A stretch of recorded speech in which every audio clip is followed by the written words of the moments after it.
జనబెరి news కి స్వాగతం. Bulletin లో ముందుగా హెడ్లైన్స్.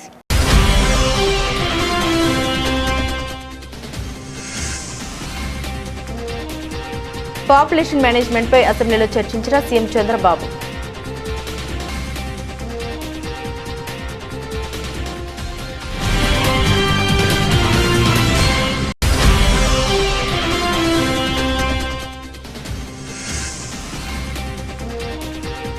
సరైన అవగాహనతోనే విపత్తులపై విజయం. ఎన్టీఆర్ జిల్లా collector doctor G Lakshmisha.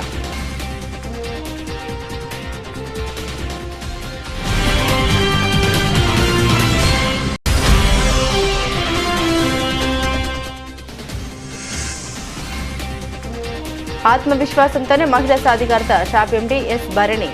KBN కాలేజీలో ఘనంగా మహిళా దినోత్సవం.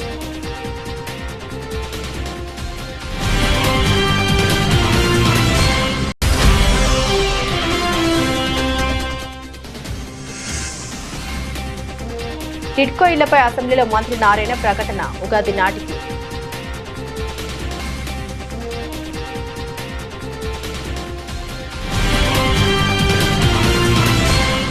విపత్తులపై సరైన అవగాహన, ముందస్తు సన్నద్ధతతోనే వాటిని సమర్థవంతంగా ఎదుర్కొనగలమని ఈ క్రమంలో సామాజిక చైతన్యం లక్ష్యంగా జాతీయ విపత్తు స్పందన దళం ఆధ్వర్యంలో జిల్లాలో ఫెమిలియరైజేషన్ ఎక్సర్సైజ్ 2026 కార్యక్రమాలు నిర్వహించనున్నట్లు జిల్లా కలెక్టర్ డాక్టర్ జి లక్ష్మీషా తెలిపారు.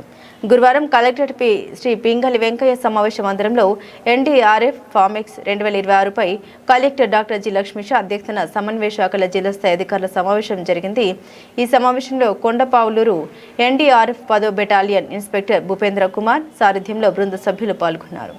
ఈ సమావేశంలో DRO M Lakshmi Narasimham, NDR బృంద సభ్యులు K Venkateswarlu, SRKG Venkat, I Harikrishna, Vijayawada RDO TV Satish, సమన్వయ శాఖల అధికారులు తదితరులు పాల్గొన్నారు.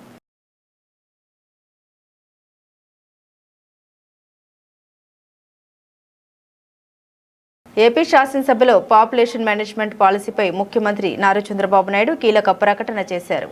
ఏపీకి అత్యంత కీలకమైనటువంటి పాలసీని ఇవాళ శాసనసభలో ప్రకటిస్తున్నామన్నారు సీఎం. ఇప్పటి వరకు ఫ్యామిలీ ప్లానింగ్ కు ప్రాధాన్యం ఇచ్చామని, ఇకపై పాపులేషన్ కేర్ వైపు దృష్టి సారించాల్సి ఉందన్నారు. ప్రస్తుతం డ్రాఫ్ట్ పాలసీని శాసనసభలో ప్రవేశపెట్టి ప్రజల ముందుంచుతున్నామని వివరించారు. దీనిపై నెల రోజుల పాటు విస్తృత చర్చ జరగాలని కోరుతున్నామని సీఎం తెలిపారు. జపాన్, దక్షిణ కొరియా, ఇటలీ లాంటి దేశాల్లో ఫెర్టిలిటీ రేట్ తగ్గుతుందని, భారత్తో పాటు ఏపీ లాంటి రాష్ట్రాల్లోనూ ఈ తరహా పరిస్థితి నెలకొందని వెల్లడించారు. ఈరోజు అతి ముఖ్యమైనటువంటి ఒక పాలసీ అధ్యక్ష, ఇంతవరకు మనం అందరం కూడా ఫ్యామిలీ ప్లానింగ్కి ఎక్కువ ప్రాధాన్యత ఇచ్చాం. దీనిపైన స్టెరిలైజేషన్ టార్గెట్స్ పెట్టడం, ఫ్యామిలీ ప్లానింగ్ అమలు చేయడానికి కోహెసివ్ మెథడ్స్ కూడా మన రాష్ట్రంలో చేయలేగారు, కొన్ని రాష్ట్రాల్లో జరగడం, ఇలాంటి పరిస్థితులని చూసాం. ఈరోజు అక్కడి నుంచి పాపులేషన్ కేర్ కింద పాపులేషన్ మేనేజ్మెంట్ ఎట్లా చేయాలి అనే విషయం ఈరోజు మనం ఇక్కడ చర్చిస్తున్నాం. ఇది డ్రాఫ్ట్ పేపర్ మాత్రం. దీనిపైన ఒక నెల చర్చ చేసిన తర్వాత సమాజంలో అందరి అభిప్రాయాలు తీసుకొని ఏ విధంగా చేస్తే జనాభాని సక్రమంగా భవిష్యత్తుకు మేనేజ్ చేయగలుగుతామో అది చేయడానికి ఈ కార్యక్రమానికి శ్రీకారం చుడుతున్నాం. ఇప్పుడు మీరు చూస్తే అధ్యక్ష, చాలా విజయవాడలో ఆశా వర్కర్లు చేపట్టిన నిరసన కార్యక్రమానికి ఆంధ్రప్రదేశ్ అంగన్వాడీ వర్కర్స్ మరియు హెల్పర్స్ యూనియన్ పూర్తి మద్దతు ప్రకటించింది. ఈ సందర్భంగా యూనియన్ రాష్ట్ర ప్రధాన కార్యదర్శి సుబ్బరామ మాట్లాడారు. సమాజంలో గర్భిణులు, బాలింతలు మరియు చిన్నపిల్లలకు విశేష సేవలు అందిస్తున్న ఆశా వర్కర్ల పట్ల ప్రభుత్వం నిర్లక్ష్య వైఖరిని విడనాడాలని కోరారు. ప్రస్తుతం నిత్యావసర వస్తువుల ధరలు ఆకాశాన్ని తాకుతున్న తరుణంలో ఆశా వర్కర్లకు ఇచ్చే వేతనాలు ఏమాత్రం సరిపోవడం లేదని ఆయన ఆవేదన వ్యక్తం చేశారు. పెరుగుతున్న ధరలకు అనుగుణంగా వారికి తక్షణమే కనీస వేతనాలు అమలు చేయాలని డిమాండ్ చేశారు. ప్రభుత్వం వివిధ స్కీమ్ల పేరుతో వర్కర్ల శ్రమను తక్కువ ధరకు దోచుకుంటుందని ఆయన విమర్శించారు. ఆశా వర్కర్లు పెద్ద సంఖ్యలో విజయవాడకు తరలిచ్చారు. ఆశా వర్కర్లు ఈరోజు గర్భిణీ బాలింతలు చిన్న పిల్లలకి సేవలు అందిస్తూ ఉన్నారు. పెరుగుతున్న ధరలకు అనుగుణంగా కనీస వేతనాలు ఇవ్వాలి అని చెప్పేసి ప్రధాన డిమాండ్ చేస్తూ ఉన్నారు. వీరి ధర్నాకి ఏపీ అంగన్వాడీ వర్కర్స్ నెలకొల్సిన సంపూర్ణ మద్దతు తెలియజేస్తూ ఉంది. ప్రభుత్వం ఈరోజు స్కీముల పేరుతోటి ఈరోజు స్కీమ్ వర్కర్లని చాలా కార్చౌక్గా వాళ్ళ శ్రమను దోచుకుంటా ఉంది. అందుకని వెంటనే పెరుగుతున్న ధరలకు అనుగుణంగా కనీస వేతనాలు ఆశా వర్కర్లకు కూడా ఇవ్వాలి అని చెప్పేసి మేము డిమాండ్ చేస్తూ ఉన్నాం. అలానే రాబోయే కాలంలో స్కీములకి బడ్జెట్ పెంచాలని చెప్పేసి మొత్తం స్కీముల్లో పనిచేసే కార్మికులందరినీ ప్రభుత్వ ఉద్యోగులుగా గుర్తించాలని చెప్పేసి డిమాండ్ చేస్తూ ఉన్నాం. లేని పక్షంలో మొత్తం ఆశా, అంగన్వాడీ, ఈఆర్ఏ, వివోఐ అన్ని స్కీములు కలిపి భవిష్యత్తులో పెద్ద ఎత్తున ఆందోళనకు సిద్ధమవుతామని చెప్పేసి కూడా ఈ సందర్భంగా ఈ ప్రభుత్వాన్ని హెచ్చరిస్తున్నాం. సుబ్రహ్మ, ఏపీ అంగన్వాడీ వర్కర్స్ నెలకొల్సిన రాష్ట్ర ప్రధాన కార్యదర్శి, CIT అనుబంధం. మహిళా సాధికారత అనేది కేవలం బయట నుండి వచ్చే సహాయం కాదని అది అంతరాత్మలో మొదలయ్యే ధైర్యమని రాష్ట్ర sports authority vice chairman and managing director S Bharani అన్నారు. అంతర్జాతీయ మహిళా దినోత్సవం సందర్భంగా గురువారం KBN college UGC women studies centre ఆధ్వర్యంలో నిర్వహించిన ఈ కార్యక్రమంలో భరణి ముఖ్య అతిథిగా పాల్గొన్నారు. ఆమె మాట్లాడుతూ ఆత్మవిశ్వాసమే మహిళా సాధికారతకు పునాదిగా నిలుస్తోందన్నారు. స్వీయ విశ్వాసంతో కలల్ని సాధించుకునేందుకు ప్రయత్నించాలని, ఇతరుల మాటల ప్రభావానికి గురై లక్ష్య సాధన విరమించుకోకూడదని విద్యార్థులకు సూచించారు. మహిళా దినోత్సవం సందర్భంగా నిర్వహించిన వివిధ పోటీల విజేతలకు బహుమతులు అందించారు. Women studies centre convenor Gautamidevi, G Seetharatnam, Vanamadevi తదితరులు పాల్గొన్నారు. అందరికీ నమస్కారం. ఈరోజు KBN కాలేజ్ విజయవాడలో విమెన్స్ డే సందర్భంగా ఇన్ అడ్వాన్స్ సెలబ్రేషన్స్ అనేది జరుగుతుంది. It is always a happy moment అని చెప్పాలి. విమెన్ని అప్రిషియేట్ చేయడం, విమెన్ ఇన్స్పిరేషన్గా ఉన్న రోల్ మోడల్స్ని అప్రిషియేట్ చేయడం, వాళ్ళ గ్రోత్కి మనం ఈ సొసైటీ నుంచి అప్రిషియేషన్ ఇస్తున్నామో అంతకంతకు మన విమెన్ ఎంపవర్మెంట్ అనేది ఉంటుంది. ఎప్పుడు కూడా ఒకటి చెప్తారు, when a women is educated ఆ మొత్తం సొసైటీ అనేది డెవలప్ అవుతుంది. సో ఈరోజు ఇక్కడ KBN కాలేజ్లో జరుగుతున్న ఇంటర్నేషనల్ విమెన్స్ డేలో ఇన్ని మహిళల్ని చూస్తున్నప్పుడు it gives me immense pride అని చెప్పాలి. సో ఈ fraternity women as such over generations ఎన్నో ఫ్యాక్టర్స్ వల్ల ఉన్న డిఫికల్టీస్ అన్నీ కూడా దాటి ఎన్నో డైవర్సిఫైడ్ ఫీల్డ్స్లో అచీవ్మెంట్స్ అనేది ఇప్పుడు చూస్తున్నాం. బట్ అలా అచీవ్ చేస్తున్న వాళ్ళకి ఇంకా ఒక హ్యాండ్ హోల్డింగ్ అనేది అవసరం. ఇంకా కూడా వాళ్ళని మోటివేట్ చేయడం అనేది చాలా అవసరం. వాళ్ళకి ఇంకా ఈ వరల్డ్లో వాళ్ళు అచీవ్ చేయగలుగుతారు అనే దీనికి ఒక ప్లాట్ఫామ్ ఇవ్వడం అనేది ఈ సొసైటీగా మనందరికీ ఉన్న బాధ్యత. So on behalf of the Andhra Pradesh state government ఇప్పుడు జరుగుతున్న ప్రతి events where women are being promoted, be it sports కావచ్చు, బీ ఇట్ కల్చర్ కావచ్చు, ఎడ్యుకేషన్ కావచ్చు, అండ్ ఈవెన్ ఎంప్లాయ్మెంట్ ఆపర్చునిటీస్ కూడా. సో వీటి అన్నిటికి కూడా మనం as a state we are giving them all the platform required. And I'm also happy ఈరోజు ఇక్కడ KBN కాలేజ్లో వీళ్ళు యాజ్ అన్ ఇన్స్టిట్యూషన్ ఇక్కడ ఉన్న విమెన్కి ఎంత సపోర్ట్ చేస్తున్నారు, విమెన్ అండ్ లీడర్షిప్ రోల్స్ అనేది ఈ ఇన్స్టిట్యూషన్స్లో కూడా చూడడం జరుగుతుంది. So that is actually a proud moment. ఇంకా రాబోతున్న జనరేషన్ కూడా ఇప్పుడు మనం ఏం చేస్తున్నామో వాళ్ళు ఇంకా ముందు వెలగడానికి ఏమేమి ఫ్యాక్టర్స్ వాళ్ళు ఫేస్ చేయాలి, వాళ్ళు ఎలా అచీవ్ చేయాలి అనేది గురించి కూడా వాళ్ళతో ఈరోజు షార్ట్ డిస్కషన్ అనేది ఉంటుంది. So I'm happy to be part of the women's day celebration in KBN college. Wishing all of you happy women's day, international women's day. ఎప్పుడు కూడా support each other, inspire each other and celebrate each others success. That is how women empowerment అనేది మనం చూడగలుగుతాం. Thank you. నా పేరు doctor G Krishnaveni, principal KBN college. ఈరోజు మా కాలేజీలో ఉమెన్స్ డే అనేది ఇన్ అడ్వాన్స్గా మేము జరుపుకోవడం జరుగుతుంది. సో KBN కాలేజ్లో ఎప్పుడు కూడా ఉమెన్ ఎంపవర్మెంట్కి ముందుగానే ఒక పెద్దపీట వేస్తారండి. ఉమెన్ ఎంపవర్మెంట్కి సంబంధించిన చాలా యాక్టివిటీస్ ఈ కాలేజీలో జరుగుతున్నాయి. మహిళలకి ఫ్రీగా స్కూటీ డ్రైవింగ్ క్లాసెస్ జరపడం కానీ, అలాగే స్కేటింగ్ కానీ, కరాటే కానీ, ఇలా చాలా విషయాల్లో మహిళలకి ఫ్రీగా నేర్పిస్తున్నాము. అలాగే స్కిల్ డెవలప్మెంట్ కోర్సెస్ చాలా, టైలరింగ్ అని త్రూఅవుట్ ద ఇయర్ జరుపుతూ ఉంటామండి. అలాగే స్కిల్ డెవలప్మెంట్లో భాగంగా మహిళలకి, చుట్టుపక్కల ఉన్న మహిళలందరికీ కూడా ఉపాధి కల్పిస్తూ ఎప్పుడూ కూడా మహిళలకి పెద్దపీట వేసి ముందుకు నడిపిస్తూ ఉంటాము KBN కాలేజ్లో. అలాగే ఎడ్యుకేటింగ్ ఉమెన్ అనేది మెయిన్ స్లోగన్గా, అంటే ఎంపవర్ ఉమెన్ టు ఎడ్యుకేషన్ అనేది ఒక మెయిన్ స్లోగన్గా తీసుకొని ఆడపిల్లలందరికీ కూడా మంచిగా విద్యను అందిస్తూ వాళ్ళకి మంచిగా ప్లేస్మెంట్స్ని ఇస్తూ అలాగే ఎంటర్ప్రినర్గా ముందుకు ఎదగాలి అనుకునే మహిళలకి ఆ ఎంటర్ప్రినర్షిప్లో కూడా వాళ్ళకి ట్రైనింగ్ ఇచ్చి మంచి ఉద్యోగ అవకాశాలను కల్పిస్తూ ముందుకు తీసుకువెళ్తూ ఉన్నాము. అయితే ఇంకా కూడా ఆడపిల్లలు ఇంకా ముందుకు వెళ్లాల్సిన అవసరం చాలా ఉంది. With in the state placements ఇచ్చేటప్పుడు పిల్లలందరూ ముందుకు వస్తున్నారు, కానీ అవుట్ ఆఫ్ ద స్టేట్ ఏదైనా సరే ఒక స్టూడెంట్కి ప్లేస్మెంట్ వస్తే పేరెంట్స్ని అడిగి లేకపోతే స్టేట్ దాటి బయటికి వెళ్ళాలి, అక్కడ వర్క్ చేయాలా అనేది చాలా అది నిరోధకంగా ఉంటుంది. సో ఇలాంటి విషయాల్లో కూడా పిల్లలకి ఇంకా మోటివేట్ చేసి ఇన్స్పిరేషనల్గా ఆడపిల్లలని అందరినీ కూడా ముందుకు తీసుకెళ్లాలనే ముఖ్య ఉద్దేశంతో ఇంకా కాలేజ్ అనేది చాలా యాక్టివిటీస్ చేస్తుంది ఆడపిల్లలకి. Thank you. రాబోయే స్థానిక సంస్థల ఎన్నికల్లో భాగంగా జెడ్పీ ఎన్నికల్ని విభజించిన జిల్లాల ప్రాతిపదికన నిర్వహించే యోచనలో ప్రభుత్వం ఉంది. ఇందుకు అనుగుణంగా కసరత్తు జరుగుతుందని ఉప ముఖ్యమంత్రి వర్యులు పవన్ కళ్యాణ్ పేర్కొన్నారు. పంచాయతీల పునర్విభజనపైన న్యాయపరమైన అడ్డంకులు ఏవీ లేవని తెలిపారు. గురువారం శాసనసభలో పవన్ కళ్యాణ్ మాట్లాడుతూ స్థానిక సంస్థల స్వావలంబనకు కూటమి ప్రభుత్వం కట్టుబడి ఉంది. అధికారంలోకి వచ్చిన వెంటనే స్థానిక సంస్థల్ని బలోపేతం చేసే చర్యల్ని తీసుకున్నాం. అలాగే రహదారుల విస్తరణ, ఇతర అభివృద్ధి కార్యక్రమాల కోసం చెట్లను తొలగించేటప్పుడు అక్కడ ఎలాంటి ప్రత్యామ్నాయం తీసుకురావాలనే దానిపై పరిశీలన జరుపుతున్నాం.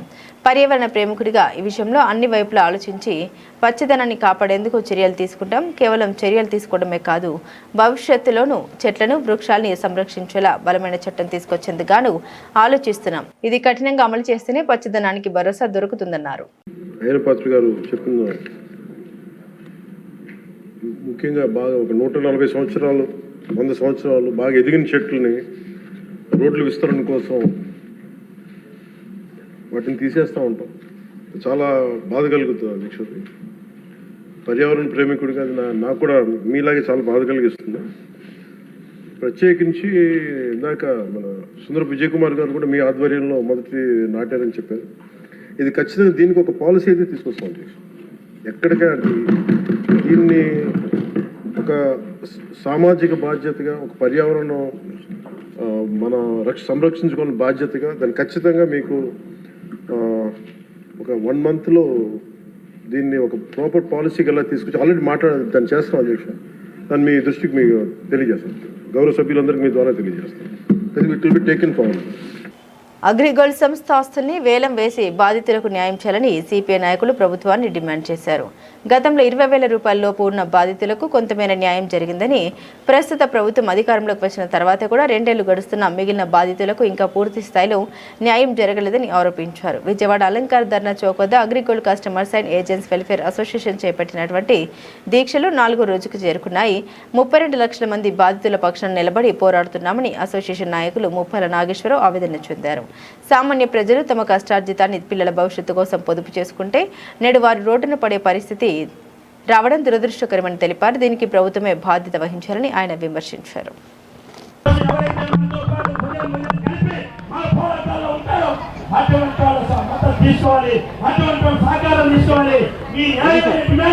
గత 12 సంవత్సరాలుగా అగ్రిగోల్డ్ బాధితులు తమ సమస్యల పరిష్కారం చేయాలని నిరంతరాయంగా నిబద్ధతతో పోరాటం చేస్తూ ఉన్నారు. కానీ వచ్చినటువంటి ప్రభుత్వాలు అవి కూడా చిత్తశుద్ధితో ఈ సమస్యని పరిష్కరించడం లేదు. అనేక మంది ఆత్మహత్యలు చేసుకుంటున్నారు, అనేక మంది కుటుంబాలు చిన్నాభిన్నం అవుతూ ఉన్నాయి. లేదు, అనేక మంది డబ్బులు డిపాజిట్ చేసిన వాళ్ళు కూడా కుటుంబాలు చిన్నాభిన్నం అయిపోయేటువంటి పరిస్థితి ఈ రోజున కనపడుతూ ఉంది. మరి రాష్ట్ర ప్రభుత్వం అరకొరగా కొన్ని చర్యలు తీసుకున్నప్పటికీ ఏదో కోర్టులో ఉందనే పేరుతో ఈ సమస్యని నానుస్తూ ఉన్నారు. వాస్తవంగా రాష్ట్ర ప్రభుత్వం యొక్క బడ్జెట్ 3,32,000 కోట్ల రూపాయలు మన రాష్ట్ర బడ్జెట్ ఒక సంవత్సరానికి. మరి 6,000 కోట్ల రూపాయలు ఖర్చు పెడితే ఈ సమస్య పరిష్కారం అవుతుంది. ఈ డబ్బులు డిపాజిట్ చేసిన వాళ్ళు ఎవరు? ఈ డబ్బులు డిపాజిట్లు సేకరించిన వాళ్ళు ఎవరు? అట్టడుగు వర్గాలు, బడుగు బలహీన వర్గాలు, పేదలు, రెక్కాడితే కానీ డొక్కాడినటువంటి కుటుంబానికి వచ్చేటువంటి వాళ్ళు. మరి ఈ ప్రభుత్వం ఎందుకని 6,000 కోట్లు ఖర్చు పెట్టి ఈ సమస్యను పరిష్కరించడానికి కృషి చేయటం లేదనేటువంటి సమస్య ఈ రోజున అందరినీ వెంటాడుతూ ఉంది. అందుకనే ప్రధానంగా వీళ్ళు 3 డిమాండ్లు చేస్తూ ఉన్నారు. వాటి తక్షణమే ప్రత్యేక ఫాస్ట్ ట్రాక్ కోర్టును ఏర్పాటు చేయాలి. ఏర్పాటు చేసి ఈ విచారణ వేగవంతం చేసి సమస్యను పరిష్కారం చేయాలనేది మొదటిది. 2, నిబద్ధత కలిగిన అధికారులతో ఒక ప్రత్యేక బృందాన్ని కమిటీని ఏర్పాటు చేసి వీటిని వేగవంతం చేయాలనేటువంటిది రెండోది. లేదు, ప్రభుత్వం ఇప్పటికే ఏర్పాటు చేసినటువంటి విజయానంద్ గారి కమిటీని సత్వరం ఎప్పటికప్పుడు సమావేశాలు జరిపి చర్యలు తీసుకొని ఈ సమస్య పరిష్కారం అయ్యేటట్లు చూడాల్సినటువంటి బాధ్యత ఎంతైనా ఉన్నది. మరి 3,32,000 కోట్ల బడ్జెట్ ఉన్నటువంటి ఈ రాష్ట్ర ప్రభుత్వానికి ఇదేమీ పెద్ద సమస్య కాదు.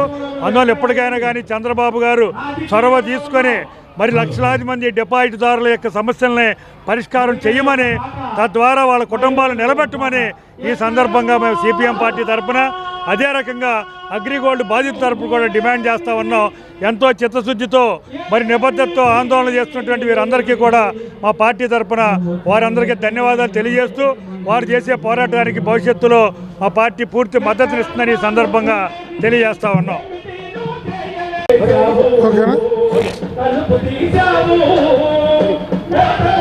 మీడియా మిత్రులందరికీ నమస్కారం.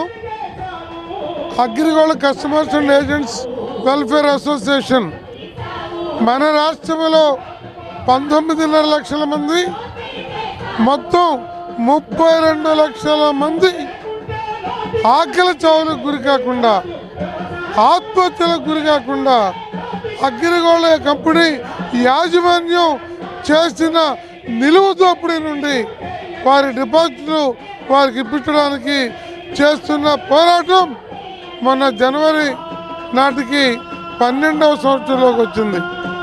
గతంలో 10.5 లక్షల మందికి డబ్బులు ఇప్పించగలిగాం. 906 కోట్లు. మరణించిన 142 మందికి 5 లక్షల చొప్పున ఎక్స్గ్రేషియా ఇప్పించాం. కానీ ఈనాడు మరో 6,000 కోట్లు. మన రాష్ట్రంలో 3,080, ఇతర రాష్ట్రాల్లో సుమారు 3,000. మరో 20 లక్షల మంది రాష్ట్ర ప్రభుత్వం ముఖ్యమంత్రి చంద్రబాబు నాయుడు గారి వెంట ఆశగా చూస్తున్నారు. మేనిఫెస్టోలో ఆస్తులు అమ్మి డబ్బులు ఇస్తామని ప్రకటించి ఉన్నారు. అలాగే హై పవర్ కమిటీ సిఎస్ ద్వారా ఏర్పాటు చేశారు. జిల్లా జాయింట్ కలెక్టర్ ద్వారా అక్కడ కూడా కమిటీలు వేశారు. కానీ ఆచరణ గత సంవత్సర కాలంగా గడప దాటిని పరిస్థితి ఉంది. సిఐడి అధికారులు ఖాళీ అయి కూర్చున్నారు. ఒక 30 మంది అధికారులతోటి, అవసరమైతే రిటైర్డ్ అధికారులు కూడా తీసుకొని కమిటీ వేస్తే 2 మాసాల్లో మొత్తం ఆస్తులు, ఫ్యాక్టరీలు, ఇళ్ల స్థలాలు ఒక చోటకు తేవచ్చని గవర్నమెంట్ చెప్పాం. దానికి సానుకూలంగా అంగీకరించారు. కానీ ఆ కమిటీ 20 నెలల్లో కూడా ఏర్పడలేదు. అలాగే ప్రత్యేక ఫాస్ట్ ట్రాక్ కోర్టు విజయవాడ కేంద్రంగా పెట్టమన్నాం. ముఖ్యమంత్రి అంగీకరించారు. రాష్ట్ర ప్రభుత్వం హైకోర్టుకి రాసింది. కోర్టు కొన్ని వివరాలు అడిగింది. ఆ వివరాలు కూడా ఇచ్చారు. అయినా 6 మాసాలుగా ఆ కోర్టు ఏర్పడలా. మేము ప్రభుత్వాన్ని రూపాయి అడగటం లేదు. వెంటనే ప్రత్యేక కోర్టు వేయండి, ఆస్తుల కోసం కమిటీ వేయండి. యాజమాన్యం దాచిన బినామీ ఆస్తి 4,000 కోట్లు వాళ్ళ దగ్గర ఉంది. దాన్ని వసూలు చేయండి.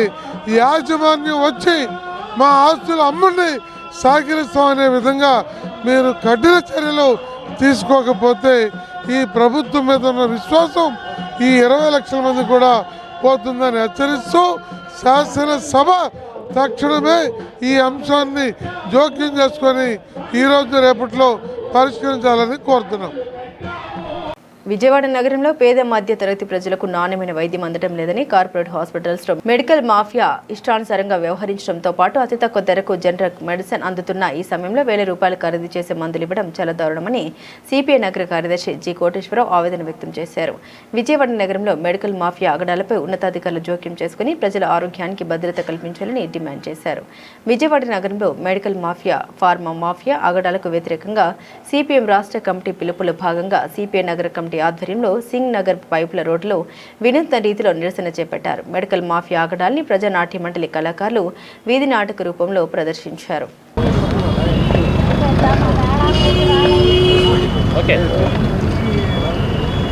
భారత రాజ్యాంగం కల్పించినటువంటి విద్యా వైద్యానికి తూట్లు పొడుస్తున్నాయి కేంద్ర రాష్ట్ర ప్రభుత్వాలు. ఈ రోజున విద్య అనేటటువంటిది ప్రైవేటీకరణ కాపాడిపోయింది, వ్యాపారీకరణ అయిపోయింది. అదే పద్ధతిలో వైద్యం కూడా ప్రైవేటీకరణ వైపు చేయటం వలన పేదవారికి వైద్యం అనేటటువంటిది అందుబాటులో లేకుండా పోతా ఉన్నది. ముఖ్యంగా ప్రభుత్వ ఆసుపత్రుల్ని నిర్వీర్యం చేసేసి అన్ని విభాగాలు కూడా ఆసుపత్రులు లేకుండా కొన్ని విభాగాలకే పరిమితం చేయడంతో పేదవాడి వైద్యం మరింత దూరం అయిపోయింది. ఈ రోజున కార్పొరేట్ హాస్పిటల్స్లో వసూలు చేస్తున్నటువంటి ఫీజులు ఒక హాస్పిటల్కి ఒక రకంగా, ఇంకొక హాస్పిటల్కి ఇంకో రకంగా ఎక్కడా కూడా పొంతలు లేనటువంటి పద్ధతిలో వైద్యం వసూలు చేస్తున్నటువంటి తీరు. దానికి తోడుగా డయాగ్నోస్టిక్ సెంటర్స్లో కూడా ఎక్స్రేలు తీపించుకోవాలన్నా, ఎంఆర్ఐ స్కానింగ్లు చేయించుకోవాలన్నా, ఏ స్కానింగ్ చేయించాలన్నా కూడా ఒక రకమైనటువంటి నిర్ధారించేటటువంటి నిర్ణీత పట్టిక లేకపోవడంతో డయాగ్నోస్టిక్ సెంటర్స్లో కూడా ఒక దగ్గర వసూలు చేసేటటువంటి వ్యత్యాసంతో వసూలు చేసేటటువంటి పరిస్థితి ఉన్నది. ఇవాళ మేము ప్రశ్నిస్తూ ఉన్నాం, ప్రభుత్వ ఆసుపత్రుల్లో ఎక్కడైతే వైద్యం మంచిగా ఉండేటటువంటి దాన్ని ఎందుకు మెరుగుపరచట్లేదు అని చెప్పి. అదే పద్ధతిలో ఈ రోజున ఉన్నటువంటి ఆరోగ్యశ్రీ ద్వారా ఎవరైనా వైద్యం పొందితే ఆరోగ్యశ్రీ ద్వారా వైద్యం పొందినటువంటి వారికి సంబంధిత హాస్పిటల్స్కి ప్రభుత్వము నిర్ధారించినటువంటి ధరలకు అనుగుణంగా వారికి ఏ జబ్బుకి ఎంత ఇవ్వాలి అనేటటువంటిది ఆరోగ్యశ్రీ ద్వారా చికిత్స తీసుకునేటటువంటి వారికి ప్రైవేట్ హాస్పిటల్కి ప్రభుత్వం చెల్లిస్తూ ఉంది. అదే పద్ధతిలో వ్యక్తులుగా వెళ్ళినప్పుడు ఆరోగ్యశ్రీలో కానీ లేకపోతే సిఎంఆర్ఎఫ్లో కానీ లేనటువంటి వైద్యానికి హాస్పిటల్స్కి వెళ్తే ఒక హాస్పిటల్లో ఆపరేషన్కి ఒక రకమైనటువంటి ఛార్జీలు, ఇంకొక హాస్పిటల్లో ఇంకొక రకమైనటువంటి ఛార్జీలు ఎందుకు వ్యత్యాసం ఉండాలి అనేటటువంటిది సిపిఐగా ప్రశ్నిస్తూ ఉన్నాం. అందుకనే ప్రభుత్వం ప్రతి వైద్యానికి కూడా ధరల పట్టికని నిర్ధారణ చేసి అన్ని హాస్పిటల్స్లో ఒక రకమైనటువంటి యూనిఫామ్ ఛార్జెస్ వసూలు చేసేటటువంటి పద్ధతిలో చేయాలని చెప్పి, అలాగే మందులు తీసుకున్నట్టయితే మెడికల్ షాపులో ఎక్కడా కూడా నియంత్రణ లేదు. 10 రూపాయలు ఖరీదు చేసేటటువంటి దాన్ని 10 రెట్లు మెండుగా వసూలు చేసేటటువంటి పరిస్థితి. మన పక్కనే ఉన్నటువంటి తమిళనాడు రాష్ట్రం చూసినట్లయితే ఖచ్చితంగా 5 రూపాయలు మందు కొనుక్కున్నా కూడా మెడికల్ షాపులు బిల్లు ఇస్తారు. కానీ మన దగ్గర బిల్లు ఇచ్చేటటువంటి బిల్స్ అనేటటువంటి లేనటువంటి పరిస్థితి.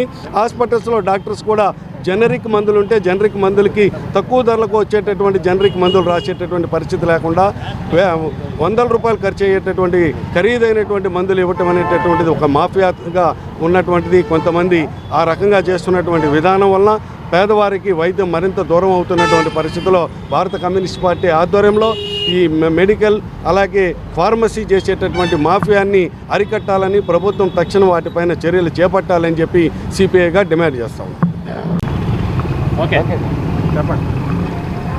ప్రజానాట్యమండలి వారు ప్రదర్శించిన మెడికల్ మాయాజాలం నాటికను మీరు అందరూ కూడా చూశారు. ఇవాళ సమాజంలో జరుగుతున్నదంతా కూడా కళ్ళకు కట్టినట్టుగా చూపించాము. ఇవాళ మెడికల్ మాఫియా ఇసుక మాఫియాలాగా, మద్యం మాఫియాలాగా పేటరేగిపోతూ ఉంది. ఎక్కడ చూసినా సరే ఇవాళ ఒకటి చెప్తున్నా, కందిపప్పు రేటు తెలుసు అందరికీ, కేజీ ఎంత అని చెప్పి. మినపప్పు రేటు తెలుసు, చింతపండు రేటు తెలుసు, కానీ పలానా ట్యాబ్లెట్ రేటు ఎవరో ఏమి చెప్పలేము. ఎందుకంటే ఒక్కొక్క ట్యాబ్లెట్ ఒక్కొక్క చోట ఒక్కొక్క రేటు. అలాగే మనం కడుపుల నొప్పో తలకాయ నొప్పో అనేది హాస్పిటల్కి వెళితే వాళ్ళు రకరకాలుగా 1 కాదు 2 కాదు దాదాపుగా 10-12 టెస్టులు రాస్తున్నారు. మళ్ళీ అది కూడా ఆ ల్యాబ్లోనే చేయాలి. ఉదాహరణకు నాకు హెల్త్ బాగోలేక ఒక హాస్పిటల్లో టెస్టులు చేయించుకున్నా. సరే సెకండ్ ఒపీనియన్ కోసం మళ్ళీ ఇంకో డాక్టర్ దగ్గరికి వెళితే అక్కడ ఏం చేశాడు, ఈ రిపోర్ట్లు సరిగ్గా కూడా చూడకోకుండా వెంటనే మళ్ళీ ఆయన ఒక 15 టెస్టులు రాశాడు, 13,000 రూపాయలు బిల్లు వేశాడు. ఏంటి చెప్పండి, ఇవాళ ఇక్కడ చేసిన టెస్టు ఇక్కడ ఈ టెస్టుకు పనికిరాదు. ఏదో ఇదంతా కేవలం వాళ్ళ యొక్క కమిషన్ల కోసం, వాళ్ళ యొక్క డబ్బుల కోసం అందరూ కూడా చేస్తున్నారు. కాబట్టి సిపిఐగా గత 15 రోజుల నుంచి కూడా ఈ మెడికల్ మాఫియాపై మేము నిరసన కార్యక్రమాలు చేస్తున్నాము. అలాగే మనకు ప్రక్కనే లోటస్ ఉంది, దాంట్లో ఒక మెడికల్ ఏజెన్సీ ప్రబుద్ధుడు ఉన్నాడు, ఆయన మీద దాడులు కూడా జరిగినాయి, కేసులు పెట్టారు. కానీ ప్రభుత్వం ఇంతవరకు ఎటువంటి చర్యలు తీసుకోలేదు. ఇలాంటి వాళ్ళ మీద చర్యలు తీసుకుంటేనే ఈ మాఫియా ఆగుతుంది, ప్రజలు ఆరోగ్యంగా తిరుగుతారు. ఎందుకంటే ఇవాళ దేన్నైనా వెనకడుగు చేస్తారు, కానీ ఆరోగ్యాల గురించి మాత్రం ఎవరు వెనకడికి వేయలేరు. కాబట్టి వేలకు వేల డబ్బులు ఖర్చు పెడుతున్నారు. అయినా కానీ సరైన వైద్యం అందట్లేదు. కాబట్టి సిపిఐగా మేము చేసే ఈ పోరాటం ప్రభుత్వం ముందుకు వచ్చి వెంటనే ఈ యొక్క మెడికల్ మాఫియాని అరికెట్టేందుకు గరుడ ఆపరేషన్ కూడా చేపట్టారు. ఏమైంది దానికి ఇంతవరకు? కాబట్టి వీటన్నిటిని కూడా దృష్టిలో పెట్టుకుని ప్రభుత్వం వెంటనే చర్యలు తీసుకోవాలని చెప్పేసి సిపిఐగా ఈరోజు ఇక్కడ నిరసన కార్యక్రమం ఏర్పాటు చేశాం. వచ్చే ఉగాది రోజు రాష్ట్రంలో 1,00,000 మంది లబ్ధిదారులకు టిట్కోయిలు అందజేస్తామని మంత్రి నారాయణ తెలిపారు.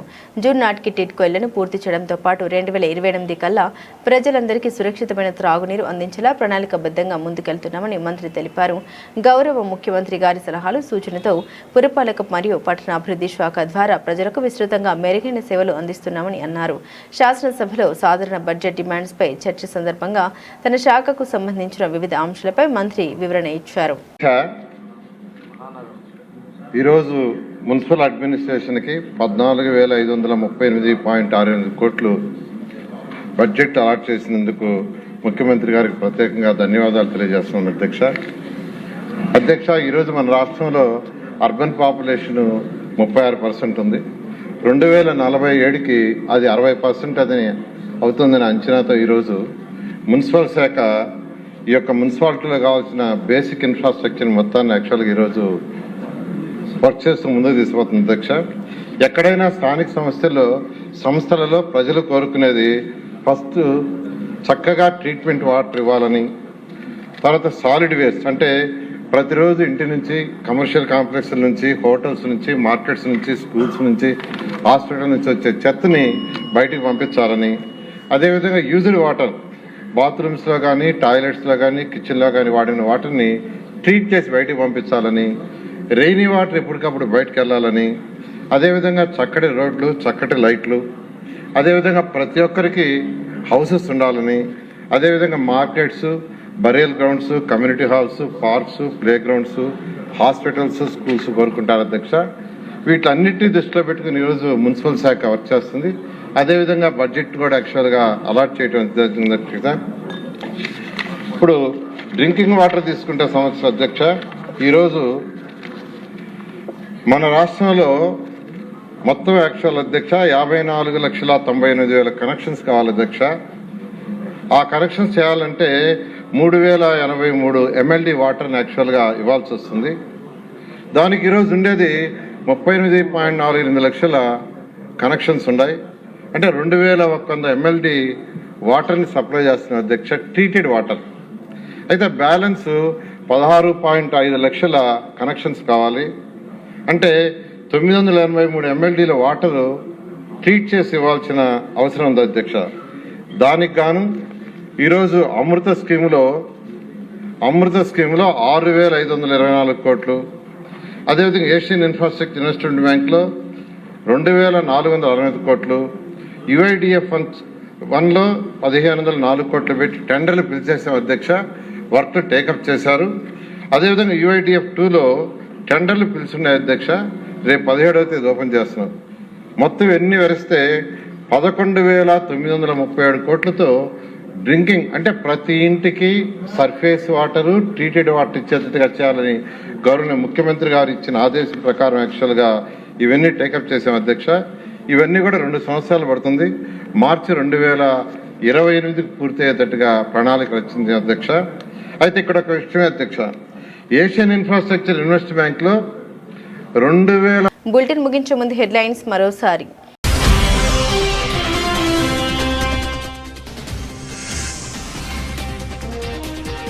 పాపులేషన్ మేనేజ్మెంట్ పై అసెంబ్లీలో చర్చించిన సీఎం చంద్రబాబు.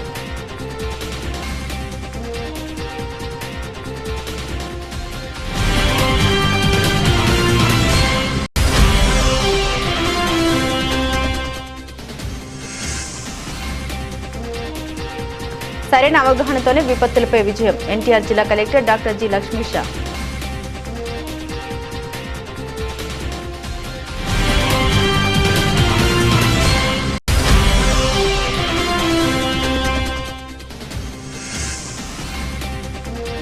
ఆత్మవిశ్వాసంతోనే మహిళా సాధికారత. Shop MD S Bharani.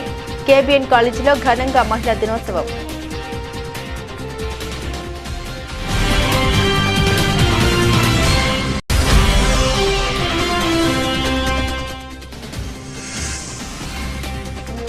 TIDCO ఇళ్లపై అసెంబ్లీలో మంత్రి నారాయణ ప్రకటన ఉగాది నాటికి.